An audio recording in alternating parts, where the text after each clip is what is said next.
Hi, in this video, I will be walking you through how to collect the data for the experiment where we vary the mass of a system and see how that affects the acceleration of that system while keeping the force exerted on the system constant from trial to trial. So our control variable will be how much force we exert on the system, the independent variable is the total mass in the system, and the dependent variable is the system's acceleration.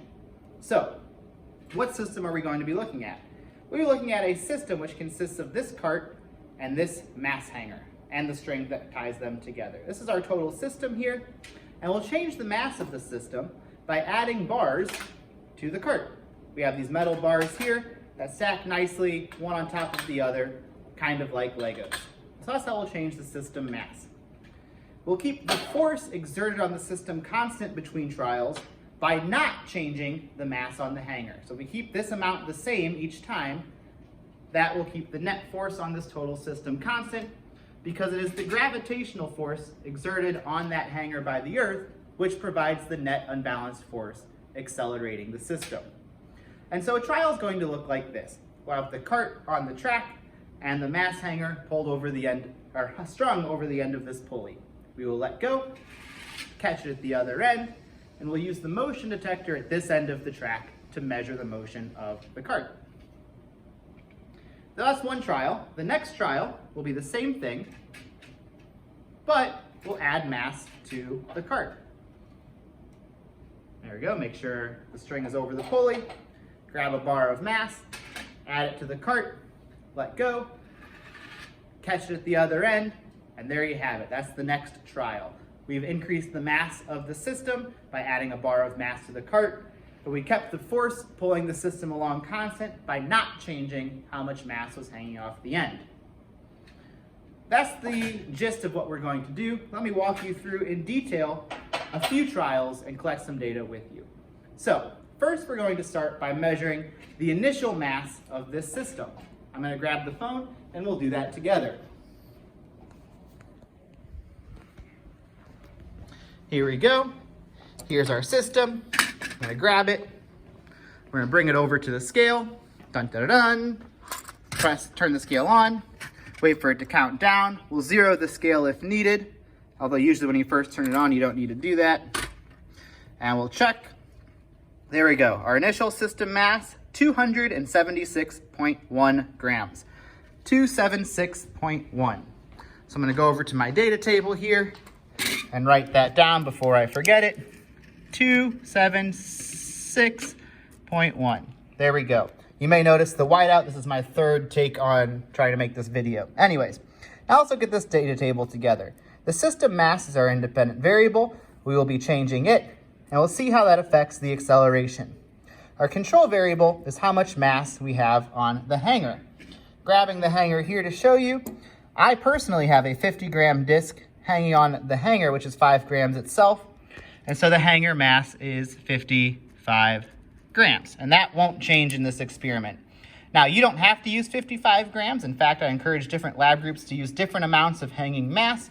But, A, make sure it's small enough that you're not causing damage to my equipment.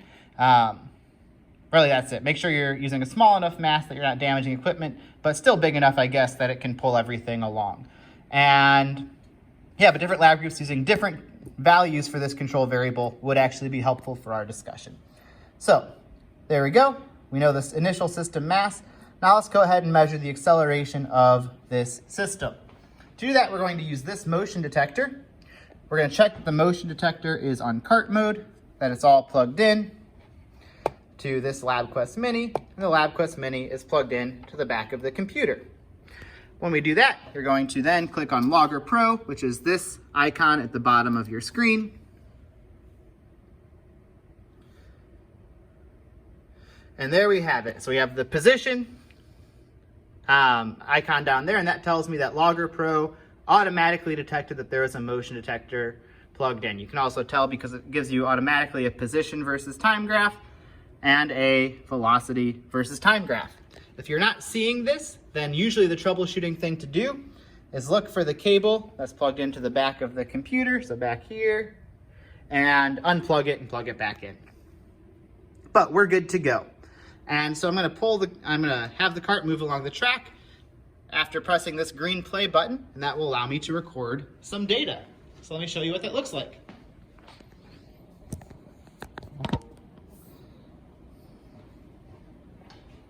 I'm gonna set up my cart here. I'm going to hang this mass over the end of the pulley. I'm going to press the green play button. I hear the click of the motion detector. I let go, and I catch it at the other end. We don't want the cart to slam into the pulley and break anything. We catch the cart at the end.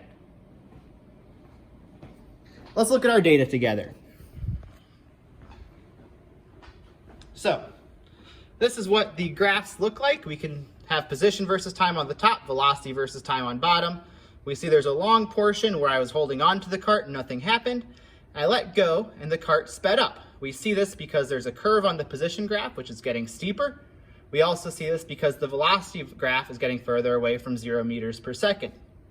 The acceleration was also a uniform value. We know this because the steepness of the velocity versus time graph is not changing. It stays the same amount of steep.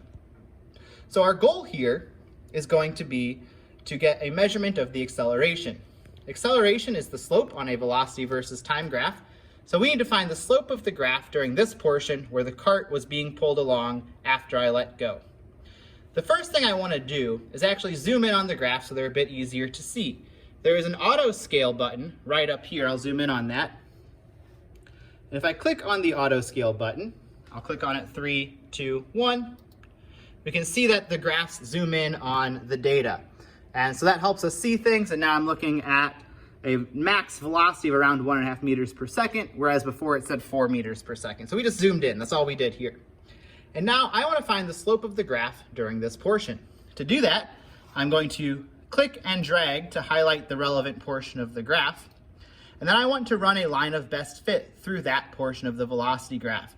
To do that, I go to the top of the screen and press this linear fit button. I'll show you what happens. 3, 2, 1. We now have a line of best fit running through this graph. So first, just visually make sure that the line of best fit runs through your data the way you want it to. And then you go over to the box, and the slope of this graph should tell you the acceleration. The slope here is 1.922 meters per second. And so the acceleration of the cart during that trial was 1.922 meters per second. So when you have 55 grams of mass on the hanger and your total system mass is 276.1 grams, that system will accelerate at a rate of 1.922 meters per second of velocity change each second. That's what one trial looks like. Let's do another trial together.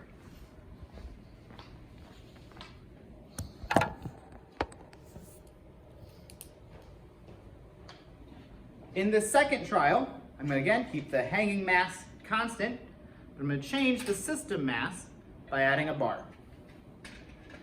And there we go, we are set. I can press the green play button on Logger Pro.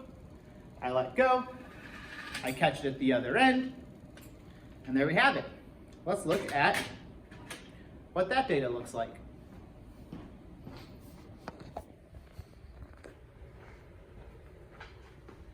Here we go, here's my display. We can see again that nice parabola where the cart was increasing on the position versus time graph and the linear increase on the velocity versus time graph. I'm again going to press the auto scale button at the top to zoom in. And we can see the box I highlighted last time is not helpful because now the velocity graph where it was increasing in speed is over here. So what I'm going to do is I'm going to X out of the old linear fit. And again, click and drag, but now grab the new portion of the graph that's relevant. And I will go up to the top, press my linear fit button, go make sure that the line of best fit goes through my data as I desire. That looks really good. So I go to this box here, and I say the slope of this graph was 1.032 meters per second each second. And so this new acceleration, when I added 1 bar of mass, was 1.032 meters per second each second. Now, what was my system mass there? It was the original 276.1 grams plus an additional 250 grams of mass from the bar. So overall, what is that? That would be 526.1 would be the new system mass, but I kept the hanging mass constant. So that's how you would collect data. I encourage you to collect a total of 5 data points, 1 for the empty system, and then 1, 2, 3, 4 bars. If you are feeling risky, you can do a fifth bar and a 6th bar as well for a total of up to 7 data points. But do a minimum of 5 data points.